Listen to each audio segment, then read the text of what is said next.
mi. Sigurisht, ne kemi edhe ligjin elektoral I cili nuk na lejon as të premtojmë, as të flasim, as të tregojmë punët që janë bërë, por unë mendoj që në qarkun e Tiranës, veçanërisht në Bashkinë e Tiranës, ka pasur një ekip I cili ka punuar 24 orë në ditë për 7 ditë javës. Pra, Sokol Kupi në Petrel, Kujtim Visha në Baldushk dhe Ardian Tufa në Fark janë njerëz cilët janë gjendur aty çdo nevojë të komunitetit në çdo moment. Dhe unë jam krenar për ta dhe faktin që më është caktuar të mbështes ata. Unë kam pasur 10 njësi administrative në delegimin tim politik, kemi punuar shumë, kemi bërë shumë, patjetër që këtu në Tiranë është bërë më shumë. Sepse Bashkia e Tiranës përsërish ka probleme, apo jo? Ka edhe punë të pambaruara. Pavarësisht se është punuar 24 orë në 7 ditë të javës. Patjetër zonja Çikliku. Patjetër që do ketë gjithmonë punë. Prandaj qeveria nuk mbaron me mandatet. Shteti nuk mbaron me mandatet. Sepse ka akoma punë. Në qoftë se rruga arrin deri në pikën A, njerëzit ndërtojnë në pikën B dhe kërkojnë rrugë pikën B. Dhe pastaj në pikën C e kështu me radhë. Kështu që patjetër që punë duhen bërë dhe ka shumë punë për të bërë.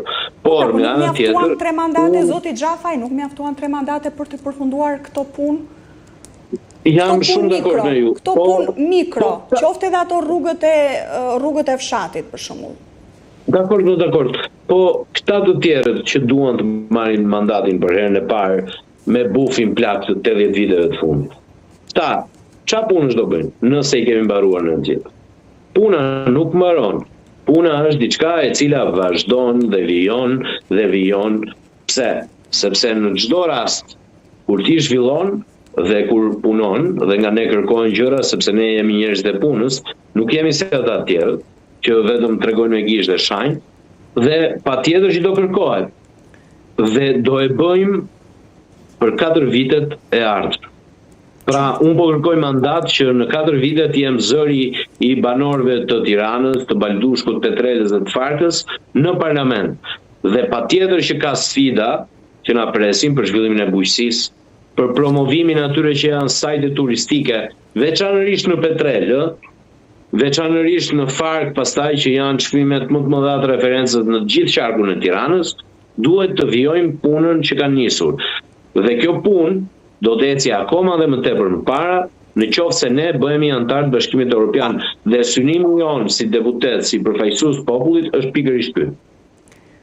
Dhe pikërisht për ta kuptuar më mirë, çfarë ndryshon për banorin e Petrelës, të Farkës dhe të Baldushkut në momentin që Shqipëria bëhet antare e Bashkimit Evropian dhe merr pasaportën evropiane? Shumë e drejtë si pyetje. Së pari, njëherë nga pasaporta evropiane nuk ka më limitime ku udhtojmë, ku shkojmë, ku punojmë, si punojmë. Por ne duam t'i mbajmë shqiptarët në Shqipëri. Unë jam një shqiptar që është larguar nga Shqipëria 16 vjeç, në vitin famkeq 1998, dhe që jam kthyer sepse mendoj që çdo gur është I rënë tokë vet. Dhe besoj që këtë e besojnë edhe shqiptarët që janë jashtë, 52.000 antarët e diasporës shqiptare cilët kanë firmosur dhe po marrin votat këto ditë që flasim, por dhe 800.000 e kusur, 867.000 e kusur banorë të tjerë të Tiranës, si qark, të cilët mendojnë që mund të bëjmë diferencën këtu. Kështu që patjetër që premtimi im është shumë I thjeshtë. Unë jam një njeri që përpiqet që çdo gjë që gjen ta lëj pak më mirë se çfarë e gjeti.